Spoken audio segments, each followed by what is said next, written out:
റാംഷാ സിപിയും അർജുൻ മട്ടന്നൂരും വിശദമായ വിവരങ്ങളുമായുണ്ട്. ആദ്യം റാംഷയിലേക്ക്. റാംഷാ, ഇത് ഏതെങ്കിലും ഒരു വ്യക്തി നൽകിയിരിക്കുന്ന തട്ടിപ്പായിട്ടാണ്, ക്രമക്കേടായിട്ടാണ് മനസ്സിലാക്കുന്നത്, അതോ ഒരു സംഘം ഇതിനു പിന്നിൽ പ്രവർത്തിക്കുന്നു എന്നാണോ?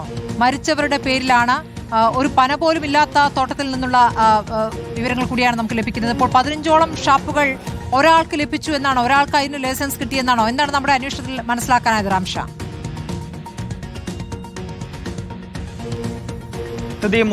മൂവാറ്റുപുഴ റേഞ്ചിലെ കള്ളുഷാപ്പുകളുടെ ലൈസൻസ് നേടുന്നതുമായി ബന്ധപ്പെട്ട് ഗുരുതരമായ ക്രമക്കേടുകൾ നടന്നു എന്നതാണ് തെളിവ് സഹിതം ഇപ്പോൾ റിപ്പോർട്ടർ TV പുറത്തുവിട്ടിരിക്കുന്നത്. ഇതിൽ ഏറ്റവും പ്രധാനപ്പെട്ട 2 കാര്യങ്ങളാണുള്ളത്. അതിൽ ഒന്നാമത്തേത് ഇതുമായി ബന്ധപ്പെട്ട്, അതായത് ഈ ലൈസൻസ് നേടുന്നതുമായി ബന്ധപ്പെട്ട് ഈ കള്ളുഷാപ്പ് ഉടമ വ്യാജരേഖകൾ ചമച്ചു എന്നതാണ് ഒന്നാമത്തെ കാര്യം. മറ്റൊന്ന്, ഇത് പരിശോധിക്കേണ്ട എക്സൈസ് ഉദ്യോഗസ്ഥർ അത് പരിശോധിക്കാതെ അവരുടെ കൃത്യനിർവഹണത്തിൽ ഗുരുതരമായ വീഴ്ച വരുത്തി എന്നതാണ് രണ്ടാമത്തെ കാര്യം. ഇതിൽ ആദ്യത്തേതിലേക്ക് പോയാൽ, ഈ നമ്മൾ ഈ പറഞ്ഞ റേഞ്ചിലെ, അതായത് മൂവാറ്റുപുഴ റേഞ്ചിലെ 9, 12 ഗ്രൂപ്പുകളിൽ പെടുന്ന ഷാപ്പുകൾ, അത് 9ാം ഗ്രൂപ്പിൽ 7 ഷാപ്പുകളാണുള്ളത്. ആ 7 ഷാപ്പുകളുടെയും ലൈസൻസ് ഒരാൾ തന്നെയാണ്.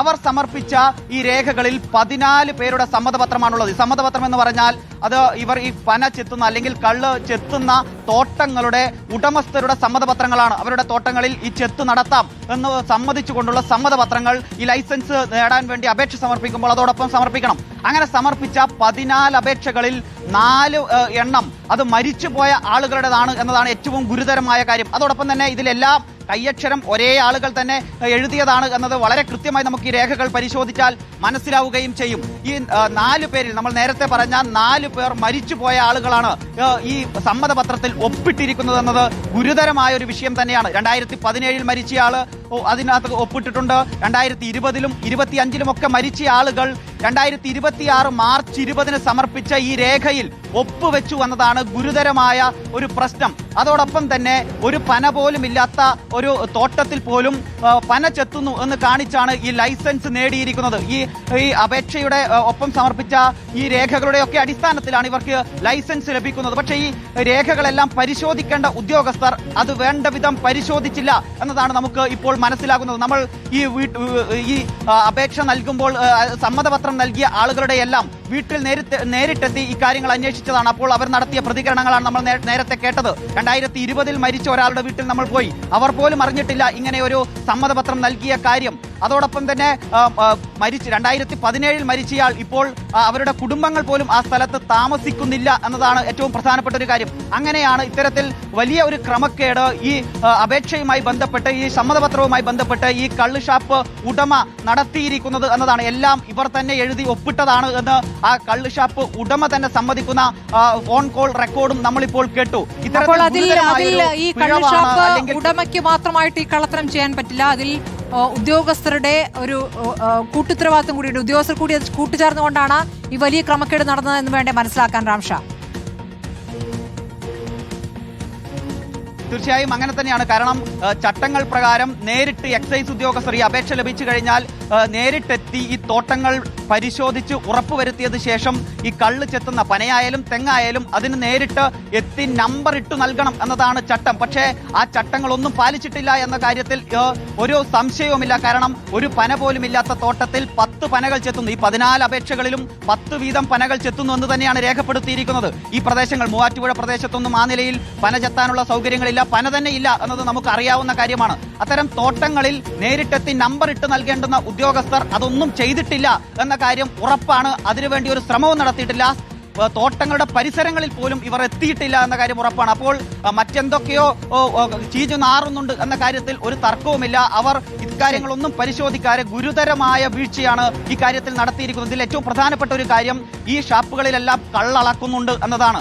എങ്ങനെയാണ് ഈ ചെത്താത്ത തെങ്ങിൽ നിന്നും ചെത്താത്ത പനയിൽ നിന്നും ഈ ഷാപ്പുകളിലേക്ക് കള്ളെത്തുന്നത് എന്നത് വിശദീകരിക്കേണ്ടത് ഈ കള്ള് ഷാപ്പ് ഉടമ മാത്രമല്ല, എക്സൈസ് ഉദ്യോഗസ്ഥർ കൂടിയാണ്. തീർച്ചയായും അർജുൻ മട്ടന്നൂരിലേക്ക് കൂടി. അർജുൻ മട്ടന്നൂർ, ഇപ്പോൾ മൂവാറ്റുപുഴ റേഞ്ചിൽ മാത്രം നടക്കുന്ന ഒരു വലിയ തട്ടിപ്പായിട്ടാണോ ഇതിനെ കാണേണ്ടത്?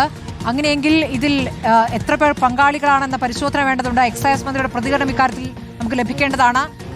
നിരവധി നടപടിക്രമങ്ങൾ കഴിഞ്ഞിട്ടാണല്ലോ ഈ ലൈസൻസ് ലഭിക്കുക. അതിൽ തുടക്കത്തിൽ തന്നെ അതിൽ കൃത്യമായ ആസൂത്രണം നടന്നിരിക്കുന്നു എന്ന് വേണ്ടി മനസ്സിലാക്കാൻ. ഈ കള്ളുഷാപ്പ് ലൈസൻസ് നേടിയ വ്യക്തിയുമായി ബന്ധപ്പെട്ടുള്ള അന്വേഷണം, അതുമായി ബന്ധപ്പെട്ട വിവരങ്ങൾ എന്താണ്?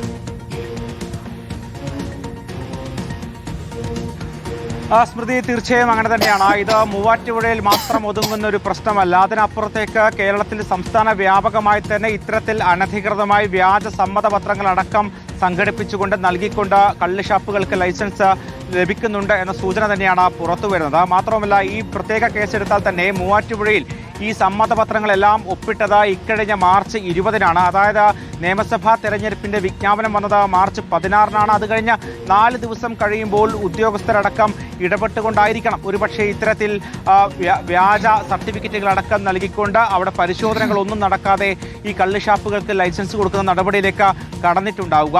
വർഷങ്ങളായി അവിടെ കള്ള് ചെത്തുന്നു എന്ന തരത്തിലൊക്കെ തന്നെയാണ് ഈ രേഖകളിൽ പറയുന്നത്. പക്ഷേ ഒരു പന പോലും ഇല്ല എന്ന് നേരത്തെ റാംഷ പറഞ്ഞു. അത്തരത്തിലുള്ള സ്ഥലങ്ങളിൽ നിന്നാണ് ഈ കള്ളെടുക്കുന്നത് എന്നാണ് ഏറ്റവും പ്രധാനപ്പെട്ട കാര്യം. എങ്ങനെയാണ് ഈ കള്ള് ഷാപ്പുകളിലേക്ക് കള്ളെത്തുന്നത് എന്നതും പ്രധാനപ്പെട്ട കാര്യമാണ്. സംസ്ഥാനത്ത് നേരത്തെ ഇത്തരത്തിൽ കള്ളു ദുരന്തങ്ങളും മറ്റും ഉണ്ടായ ചരിത്രമുണ്ട്.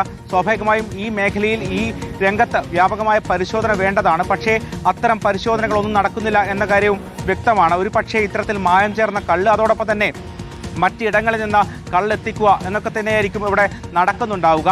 പക്ഷേ ഇത്തരത്തിൽ ആ വീട്ടുടമകൾ, ആ തോട്ടങ്ങളുടെ ഉടമകൾ പോലും അറിയാതെ മരിച്ചവരുടെ പേരിലടക്കം ഒപ്പിട്ടുകൊണ്ട് ഇത്തരത്തിൽ സമ്മതപത്രങ്ങൾ നൽകുന്നു. ആ തോട്ടങ്ങളിൽ പരിശോധിച്ച് നമ്പറിടേണ്ട എക്സൈസ് ഉദ്യോഗസ്ഥരാകട്ടെ ആ സ്ഥലം സന്ദർശിക്കുക പോലും ചെയ്യാതെ ഇതിന് അനുമതി നൽകുന്നു. അത്തരത്തിൽ കള്ളുഷാപ്പുകൾക്ക് ലൈസൻസ് നൽകുന്നു. വ്യാപകമായി തന്നെ കള്ളുഷാപ്പുകൾ പ്രവർത്തിക്കുകയും ചെയ്തു എന്നതാണ് ഏറ്റവും ഗുരുതരമായ കാര്യം. ഈ കാര്യത്തിൽ മൂവാറ്റുപുഴക്കപ്പുറത്തേക്ക് വ്യാപകമായി തന്നെ പോലീസിന്റെ അല്ലെങ്കിൽ എക്സൈസിന്റെ ഒരു പരിശോധന ആവശ്യമാണ്. എങ്കിൽ മാത്രമേ ഇതിൽ 2 തരത്തിലുള്ള പ്രശ്നങ്ങളുണ്ട്. ഒന്ന്, ഇത്തരത്തിൽ വ്യാജ കള്ള് നിർമ്മാണം എന്നതാണ് ഒന്ന്. അതോടൊപ്പം തന്നെ വ്യാജ രേഖകൾ നൽകിക്കൊണ്ട് കള്ളുഷാപ്പുകൾക്ക് ലൈസൻസ് നൽകുന്നു എന്ന ഗുരുതരമായ കുറ്റം കൂടിയുണ്ട്. അത്തരത്തിൽ കേസെടുത്ത് അന്വേഷണം നടത്തേണ്ട ഒരു വിഷയം കൂടിയാണ്. ഇതിൽ എക്സൈസ് മന്ത്രി കൃത്യമായി ഇതിൽ പരിശോധന നടത്തേണ്ടതാണ്. എക്സൈസ് മന്ത്രിയുടെ ശ്രദ്ധയിലേക്ക് ഞങ്ങൾ ഈ റിപ്പോർട്ട് സമർപ്പിക്കുകയാണ്. റാംഷ പറഞ്ഞ പോലെ ഈ കള്ള് എവിടെ നിന്നാണ് വരുന്നത് എന്നുള്ള പരിശോധനയാണ് ആദ്യം നടത്തേണ്ടത്. റാംഷ, CPM അർജുൻ മട്ടന്നൂരുമാണ് ഗുരുതരമായ വാർത്തയുടെ വിശദാംശങ്ങൾ നൽകിയത്.